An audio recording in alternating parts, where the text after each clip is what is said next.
listening to the Hour of History podcast with your hosts Stephen Bauman and Mathias Fueling and producer James Albel. The Hour of History podcast aims to understand how we know what we know and why the past matters. Without further delay, your Hour of History begins right now. Welcome to Hour of History. I'm your host, Stephen Bauman. And I'm Matthias Fueling, your Other occasional co-host when semester time allows. All right. So we've got a complicated subject here. It's good to have Mathias along because Mathias has been digging into the books. Neither of us is an expert on Syria. But we have some background knowledge. We've been following the news, reading some books. I actually studied Arabic for a couple years in undergrad.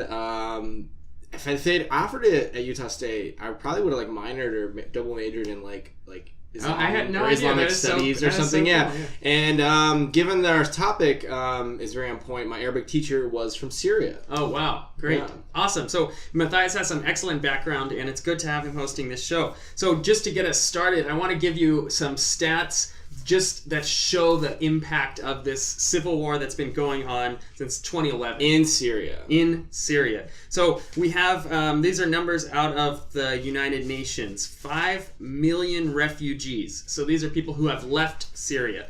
We have 7.6 million internally displaced people. So these are people who. So that's a total of what, 13 million people who have left their homes, either to leave the country or to go somewhere else in country. Right. And what was the starting population is 18 or 20 million. So basically everyone. The vast majority has been of the Syrian population has moved. Okay, total killed. We have estimates ranging from 350,000 low to 500,000 people killed as a high estimate.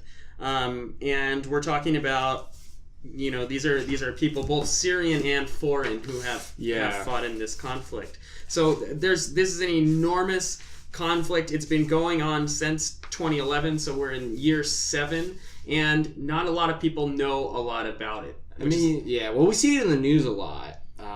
And we're always hearing this many people got killed in Syria, or I remember for a long time it was always every week it was John Kerry is meeting someone right back in 2014, 2013. No, John Kerry was we're gonna figure it out, guys. And so it's always in the news, but I think a lot of Americans, we don't really know anything about it other than it's there's ISIS is there. Yeah. And then there's a lot of terminology. So if you're not comfortable around Arabic, then it's I don't know what they're saying. It goes over your head. You don't know. It sounds bad, though. Yeah.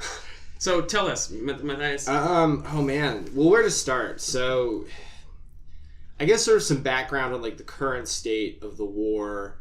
I feel almost to call it a civil war at this point is, to oversimplify it. It's we should call it more just, the Syrian vortex of never-ending, destruction and violence. It's really terrible. Yeah. But my understanding is the basic narrative is in 2011, right, there was the Arab Spring.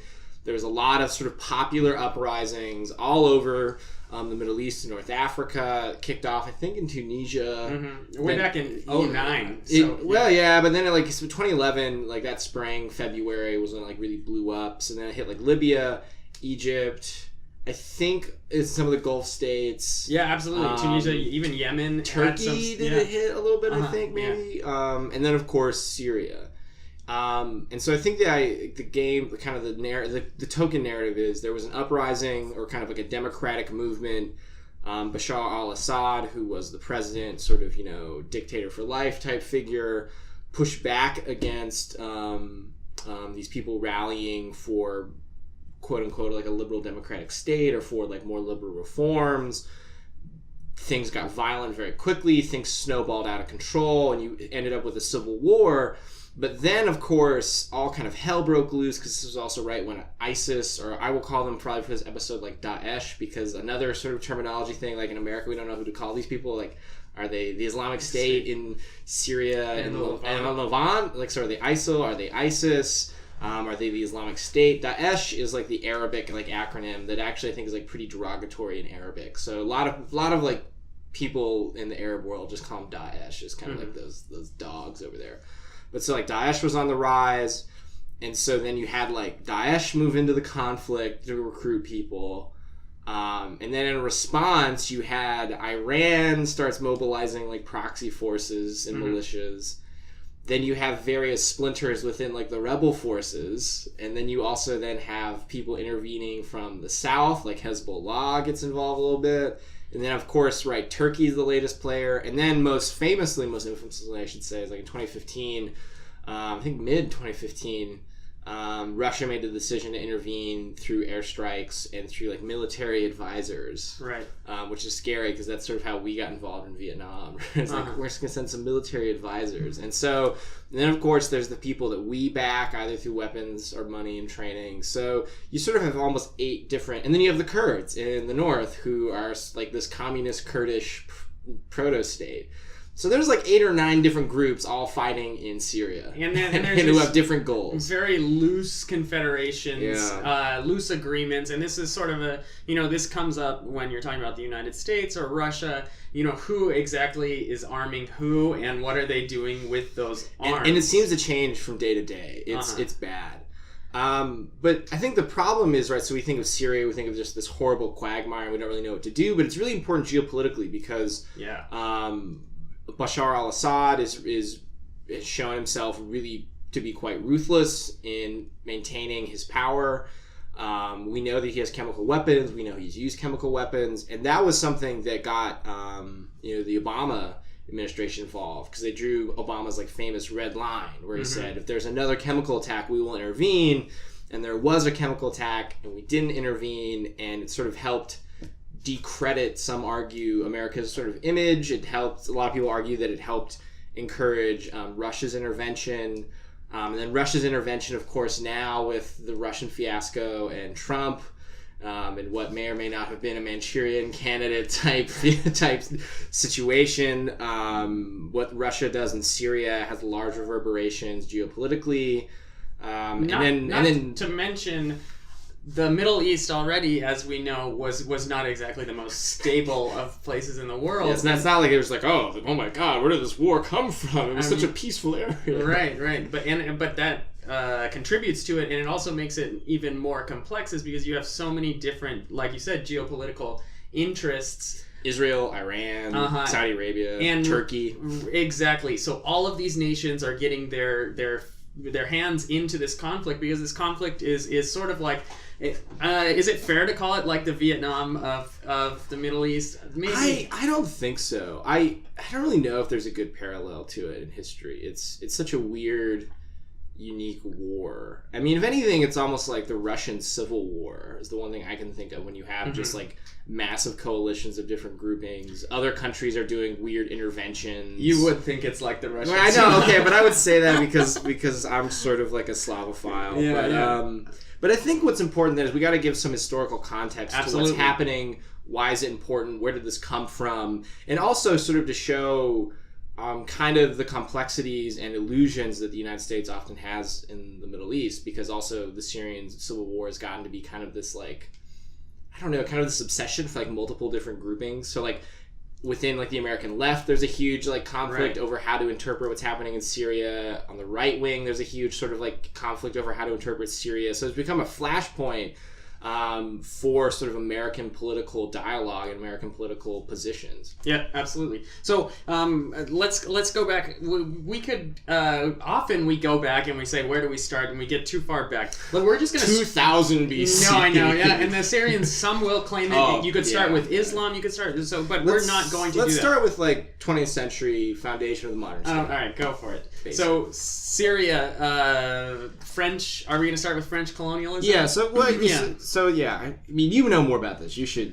say. Well, no. So there's this idea of organizing the Middle East into states after World War I, the fall of the Ottoman Empire. Because the Middle East is under the control of the Ottoman Empire, and then different colonial empires come in, the British and the French. And this is the Lawrence of Arabia, sort of like, we're going to create this United Arab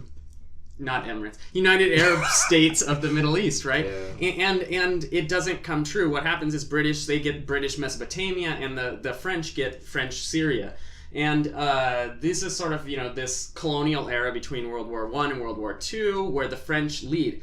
Now, one of the things the French do is lift up this Alawite group, which is a minority in Syria. And the Alawites, they're Shia, if I'm not mistaken, or they're like super loose. They're like a subsection of Shiism, or they're like a weird like branch of Shiism. So it's I think the closest parallel is like the way like Islam almost talks about like Baha'i, or the way even the way some Christians talk about Mormons, where they say so the Alawites are the Muslim Mormons. But there's Mormons are vastly more successful. Yeah. The Alawites were just pushed aside. So they're like a small sort of religious minority with an asterisk. Are they even Islamic? Are they even Islamic? But within Syria. Yes. And the French, one of the parts of this colonial project, right, is always divide and conquer, and they lift the Alawites up. And so the Alawites are no longer discriminated against the French. They start getting education. Of the French Foreign Legion, things like this, the Syrians who volunteer to serve France in World War II and to fight, and this is totally complicated as well because of Free France and Vichy France. But we're not going to get into that. Yeah. But the Alawites tend to support France, and as a result, when Syria sort of gets its independence, the Alawite Assad comes to power. So Syria though, is it majority Sunni, majority Shia? I don't know. I think it's like 74% Sunni. Sunni, because that would be standard. Because I know they have like a larger minority than most states. So when did they get their independence? That was after Post World War II. So like in the later 40s. Right. Yeah, and so Assad is this family and family name. So it's a minority. They belong to the Alawites. And they enter power. And actually, the family name wasn't originally al-Assad.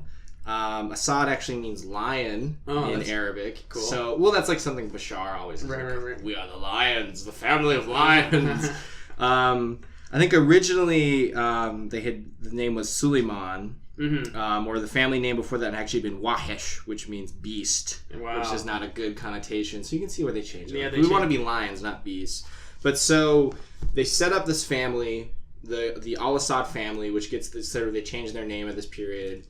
And then basically that family's in power present day. Up till now. Yeah, I mean, so this is like one of the more longer lasting sort of dictatorship, or what do we even think of it? Like a monarchical it's just a system. I would say dictatorship. Yeah, that's lasted for, 70 years almost Which now? most of the world is cool with, because in the Middle East, if you can get anything that lasts a long time without invasions... When the thing is, I think it seems like crazy now, but for a long time, Syria was seen as like one of the most stable states in the Middle East. Yeah. Seen as fairly secular, not totally crazy. Sure, it was like a dictatorship, but it was like a stable, nice dictatorship. Right, because the Alawites, this is in their advantage, because the more Islamic it gets, the less the Alawites are going to... Yeah, because if you try to make it like a theocracy, the Sunnis are going to like get... the Sunni sort of radicalism based on like Wahhabism, which is sort of being exported by Saudi Arabia,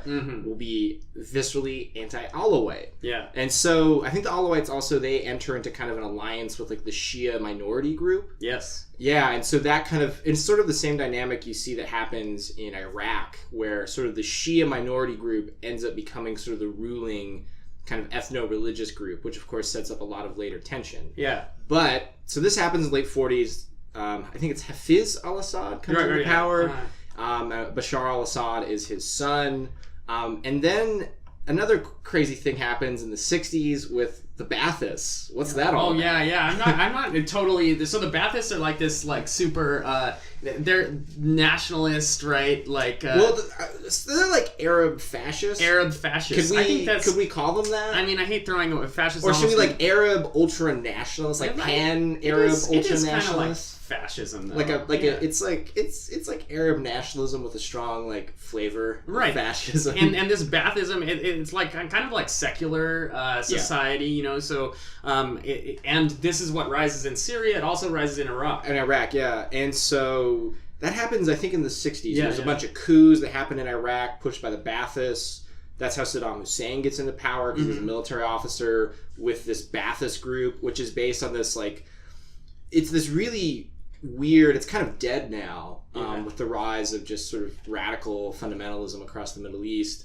But Baathism was this, as we said earlier, this hyper-nationalist, pan-Arab ideology that was also very secular. Yeah. That said, and it was just sort of like any kind of crazy ultra-nationalism based on like ethnic identity. Like, we Arabs are like the master people. We have this glorious and noble heritage, right? And we've been stomped on by like, you know, the Europeans and by the Soviet Union, and we need to like assert our national identity. We need to like reclaim, you know, they would go back, like Saddam, of course, would be like, we need to be like the new, like the Sumerians, the new Babylonians or whatever. And I think the Ba'athist Party also had party members and a party following in Syria. Yeah. And I think the al-Assad family sort of allied itself and basically became part of the Ba'athist movement. They do, and I think they get a lot of growth in that way. Eventually, they do have a break with Iraq.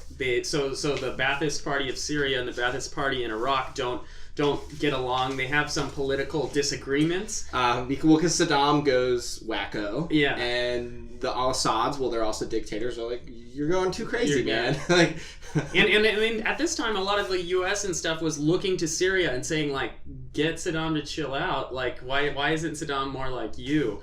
And I think that's sort of like a good example of how Syria is viewed, or how Syria has been viewed for a long time as this like state that can sort of temper influence of radicals in the Middle East. Yeah, and so actually, Hafiz had been part of the Ba'athist Party from the beginning. Oh, okay. Sorry, the history is a little fuzzy. No, you gotta get. But so anyways, so by like the 60s, 70s, you have in power in Syria what seems to be, in like the context of the Cold War, like a good state, right? Because stable. They're not really allied with the Soviet Union. They're also like, they're not communists, right? They're nationalists, and they're willing to like play ball a little bit with the states. Of course, there's a whole other can of worms with like their relations with Israel and other states, but by and large, Syria is seen as stable, and one of the better sort of like states in the Middle East.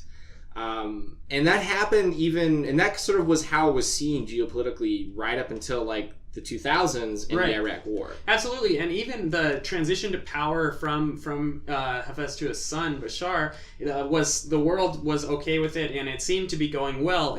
But this sort of authoritarianism and the Assad family's long reign of power in Syria starts to get people angry, especially during the Arab Spring. Yeah, but I think we have to kind of go back a little bit, because it's sort of when Hafiz dies. Okay. He dies, I think, in the early 2000s, and he has multiple sons, and there's sort of like a question of who's going to succeed him, and it ends up being, quote-unquote, the most modern, the most son, Bashar al-Assad. And Bashar is Western educated. I think he went to London, was educated there for LSE, a while. maybe? I don't know. I think so. He was like educated as like an optometrist, like he was a doctor. Yeah, he's an ophthalmologist. Yeah, there's like videos of him doing eye surgery. Oh yeah, an ophthalmologist.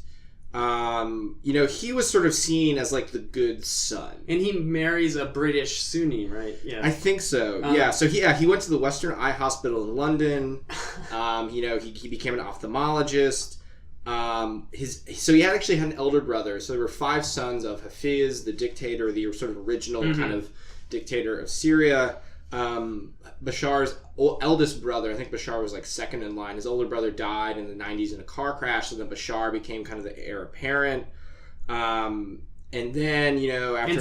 so let me just interject. The world was like, cool, there's this... The optometrists I know in my life, shout out to my dad, are exciting people, but the sort of stereotype for an eye doctor is a boring person, and which I found to be untrue. But anyway, when the world learns about this Western educated eye doctor married to a Western woman of a different sect of Islam, the world thinks, okay, Syria's going into a good direction. Maybe this guy's going to reform. Yeah, so he's elected. Quotation marks, elected. In one of those Putin elections. Yeah, well, sort of. I mean, it's sort of everyone knew he was going to be the new... It's because it's like a dictatorship. So after Hafiz dies in 2000, Bashar, I think he actually was practicing medicine in London, in England. And then so he's like, you have to come back and like rule the country. And it's like, oh, okay. So he comes back to rule the country, and he's actually seen very positively. Yeah. Like right up until the outbreak of the Civil War. Like, and it's sort of like perverse now because everyone's like, oh my God, Assad's terrible. But in the West, particularly in the United States, it was like, he's a reformer, he's secular, you know, like he's Western educated, he's a doctor, right? There's like this whole like kind of like weird... Well, and then this is something the West loves to do, is choose these people we can cheer on, and then they... Anyone who makes any kind of small change, we're like, yes, they're the reformer. The reformer that we've been promised. Yeah, and he married a British citizen, Asma Akras, who's now Asma al-Assad. So he was seen as just like and he knows English, he knows French. Yeah. So he was seen as this cosmopolitan guy.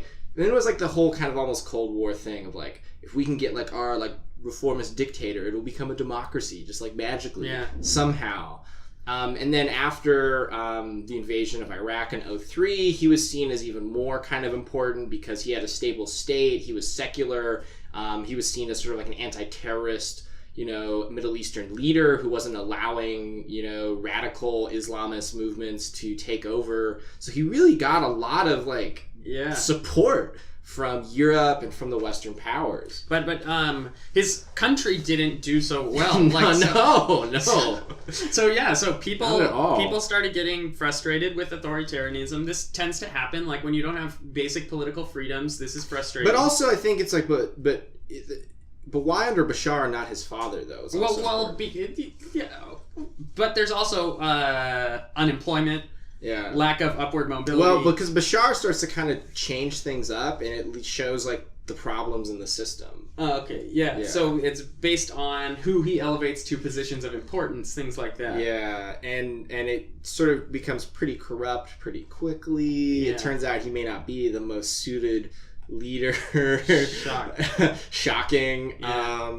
And so a lot of Syrians did leave the country in the 2000s already. There was already kind of this like dissident movement of people who didn't like Bashar, who had become kind of disenchanted with the Ba'athist movement. But what's even more important is that a lot of that kind of dissent against Ba'athism and against the Assad family was also couched in like religious dissent in terms of like, you know, how do you push back against this ultra-nationalist secular state? Largely was through like embracing a more hard-edged Islam. Mm-hmm. So you saw kind of a movement of people becoming more sympathetic to more extremist sort of ways of understanding Islam. You saw lots of people go abroad, like kind of the educated elite, you know, classical brain drain that you see in a lot of countries. So there already were tensions that we can sort of see in retrospect. Yeah, not to mention the noticing throughout, like Egypt and Tunisia, people who were protesting, there's this sense of hope in the Arab Spring that these dictators are going to be overthrown and then we're going to have a democratic society. Yeah. That was the hope. Well, I think that was a hope, and maybe I'm sort of cynical, I think that was a hope that was largely seen, or largely is interpreted by people in Europe and America. I think a lot of sort of like Western politicians saw what was happening with the Arab Spring and thought this is 1989 in Europe all over again, because that was so nice. Because Western and American politicians just cannot get over their like Cold War obsession. Yeah. Well, it's you know. It was the scene right, but it's sort of like they can't understand the world except through this like Cold War lens. So any political event that happens, they will always compare it to something that looks sort of similar that happened in the Cold War, and they think, well, what we did in the Cold War automatically then applies to the Arab world. And so that was the idea, is like, 1989 in Europe was this big sort of revolutionary movement for like a liberal democracy and against Soviet totalitarianism, blah, blah, blah, blah. That's what's happening in the Middle East in like spring 2011. Yeah. They're doing this like grassroots, you know, for a liberal democracy. But it goes off the rails pretty quickly. Yeah. It doesn't really work out anywhere, really.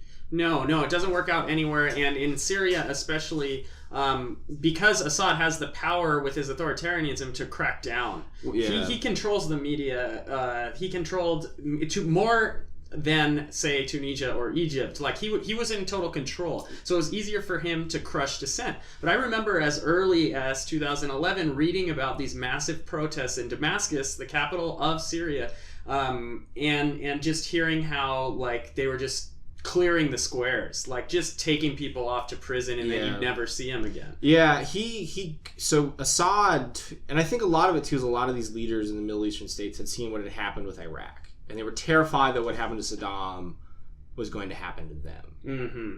Right? This idea that we have to do something to push back against the states, because a lot of these were like dictators, and so they're kind of in a pincher, right? They're scared of like radical, Muslim movement, or like radical Islamist movements, because those will also kill them, destroy their power. They're also terrified of like Western intervention, because they saw what happened with Saddam. And the number one objective of someone in power is to remain in power. And so you see a big backlash by authoritarian leaders in the Arab Spring, classical like secret police roundup, purge style. Also, though, American actions European actions, when they do get involved in the Arab Spring, don't go well. For instance, or like we end up sort of selling out the people that we support. Like, for instance, in Egypt, right? Like, there's a successful kind of like populist movement that gets rid of Mubarak, the old sort of military dictator. They like strive to get elections, but then, because people in the Middle East are not like American liberal Democrats. Even lots of people in America aren't like American liberal Democrats, per the election of Trump. So who do a lot of people in Egypt end up voting for? They vote for the Muslim Brotherhood, right? They vote for like more hard-edged Islamist demagogues. And I think this is the problem. So just to get back to Syria, because this is a good point. This is the problem with the Syrian rebels, because you have these people who are anti-Assad, but the guy standing next to you or the woman standing next to you who's anti-Assad might be totally different anti-Assad. Imagine one guy might imagine a liberal Western democracy, and then someone else might imagine an Islamic State. So what we did, and I'll get to that point. So what we did is we like helped support a military coup, and now this guy Sisi is in power in Egypt because the United States was like, it's sort of like this weird thing. We always have intervened in the Middle East on this idea of we're going to spread democracy, but then we never are fans of the people that people in the Middle East end up voting for and choosing. And so it's sort of like this rock and a hard place where we want them to vote for like our perfect liberal democratic type person, but people in the Middle East, that's not what they want, because they've shown repeatedly when you have actual popular elections that work, they don't vote for those people. They vote for people like the Muslim Brotherhood. Right. Or in the situation with Libya, when there was also kind of a civil war breaking out, Europe and the Middle East instituted a no-fly zone. So basically they wouldn't allow Gaddafi's like air force. And so that helped give support to the rebels.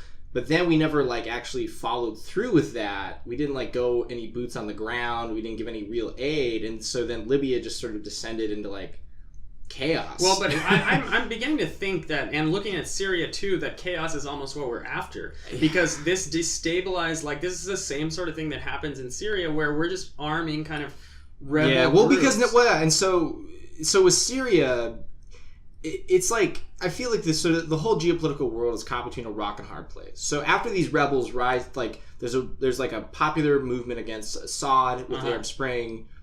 Everyone in the West and like Europe is like, yes, we support these people. They should get rid of Assad and like establish like a nice liberal democratic state. But when Assad starts viciously pushing back, and starts rounding people up, and that gets people more radicalized, and eventually like violent clashes break out. And next thing before you know, you have a full scale civil war in your hands. It's like if you're like say, like the European Union, United States, like, well, what do? Right? Do you invade? I mean, do you actively go in to support the rebels and get rid of Assad? But that's not a fun precedent. And also in America, we were also heavily involved in Iraq still at that time. And everyone was tired. We were in Iraq and Afghanistan. Yeah. No one. It would be crazy to get involved in Syria. But then as well, really quickly, right? We were talking about kind of a lot of this dissent against these authoritarian leaders was based on sort of radical Islam.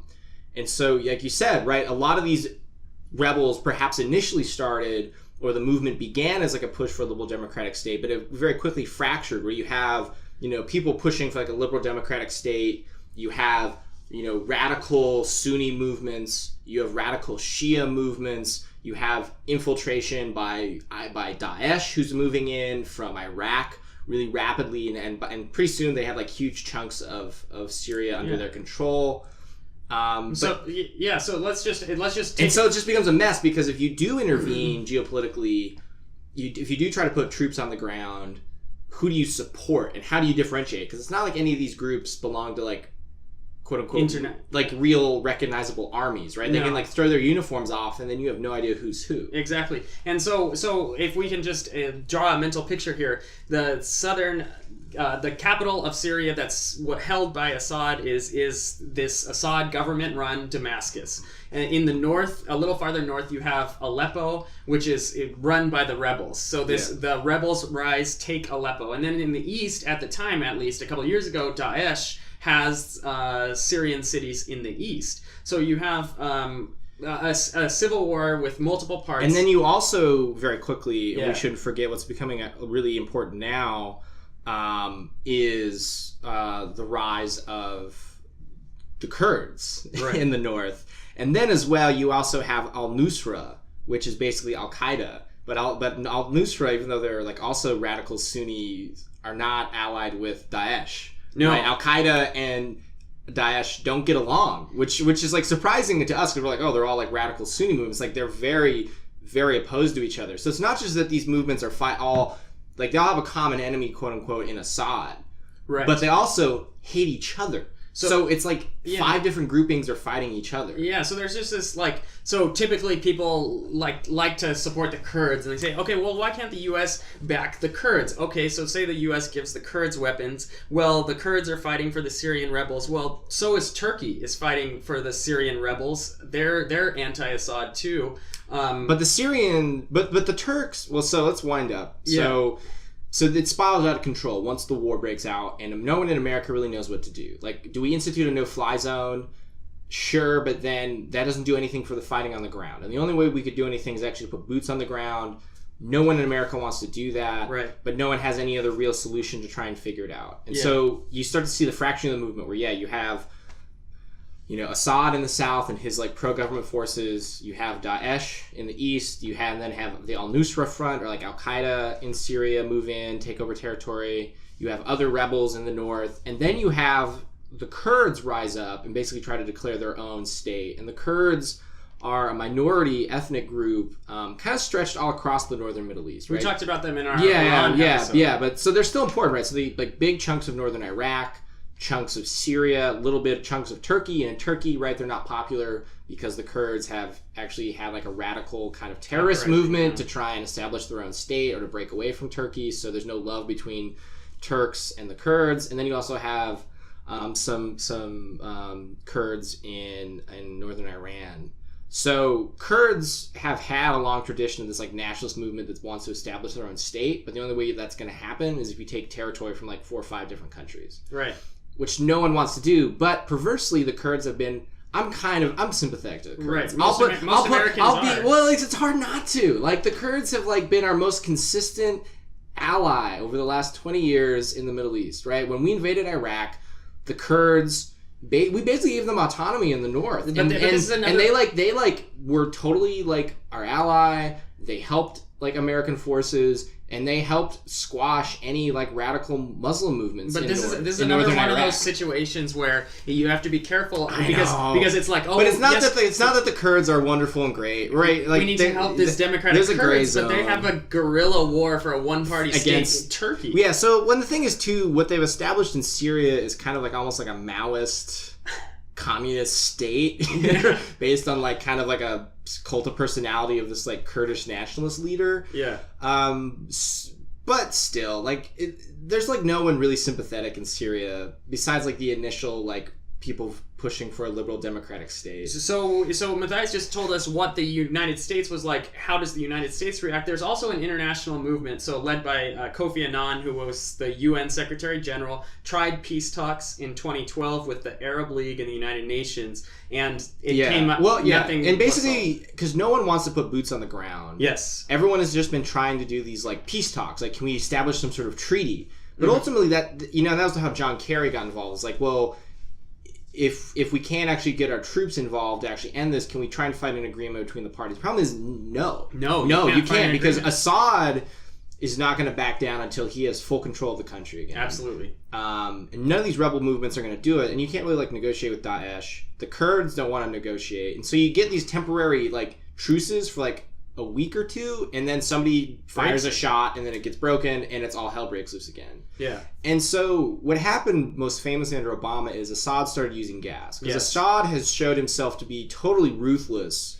in trying to win the country back under his total control. Right. And he's basically just been said, I'm willing to kill anybody who's not 100% with me. Yep. I don't care who you are. And so he's been killing massive amounts of civilians. Lots of the other groups have, but Bashar most infamously. And he used poison gas, which it goes against all kinds of international law. And so Obama drew this red line, I think, what, like 2012? 2012, yeah. Yeah, and or said, 2013. 2013, he said, if Assad does like gas again, we are going to get involved. The United States is going to do something. Yes. But then Assad does that again. He uses gas, and guess what happens? Nothing happens. Mostly because I think Obama realizes if I actually get involved, it's going to be horrendous. But number two, he puts it up to Congress. This is something we don't talk about. He actually does kind of the right thing where he says, I'm willing to support putting troops, but I want to make sure it has the backing of Congress. So he puts it up to a congressional vote. And guess who votes against it? The Republicans. They a lot of Democrats too, but Mitch McConnell are like, no.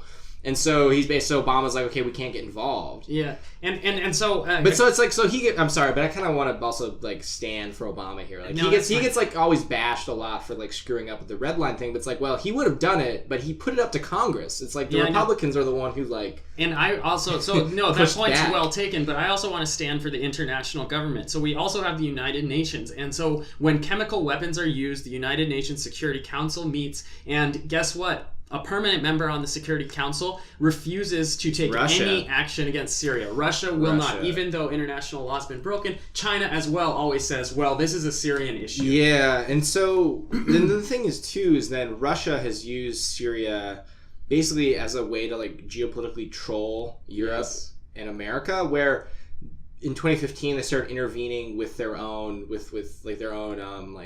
Air Force bombings, shooting pro-Assad. Yeah, for pro-Assad, and then of course that helped bring in Iranian forces, and which created this proxy war with Iran and Saudi Arabia. Yeah, because Saudi Arabia is backing certain militias. It's super messy, and so really Russia now is like also putting in mercenaries, right? Private troops. Yeah. Who their connection with the actual Russian state is sketchy to say the least.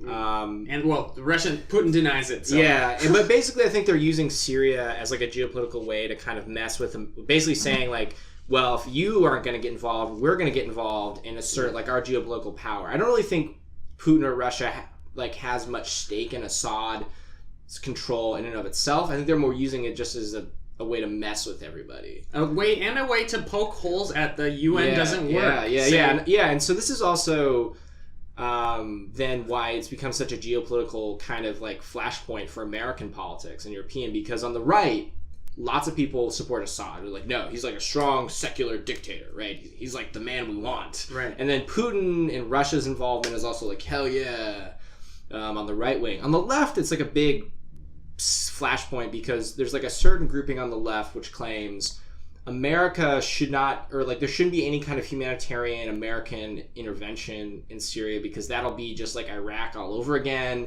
and it'll be like Western imperialism, and Assad is sort of like the least of all evil, so we should back Assad. And that group is often accused basically of being like apologists for Assad. And there's another group on the left that says, well, we need to do something. We need to do some sort of human rights movement. And then a lot of this is just broken down to like the worst kinds of propaganda, right? Where like aid workers will be denounced as like, being like members of Daesh. And then of course certain people who are sort of pro-Assad will claim that everyone who's against Assad is actually a member of some radical like terrorist group. And actually Assad is like fighting against like a terrorist movement, and he's not committing war crimes, and he's not killing his own people. While this is happening, millions of Syrians are trying to get to Europe, and no European nations want to take them. So people are dying in the Mediterranean. And so a lot of Syrians. Well, the real victims of all this are just like regular Syrians who probably don't have that intensive political beliefs either way. They just want to like live their life and not get killed. Yeah. And so as we said at the beginning of the episode, millions have been displaced within the country because basically what they're doing is they will like flee any city or town that comes under siege or attack and then go somewhere else until that comes under attack.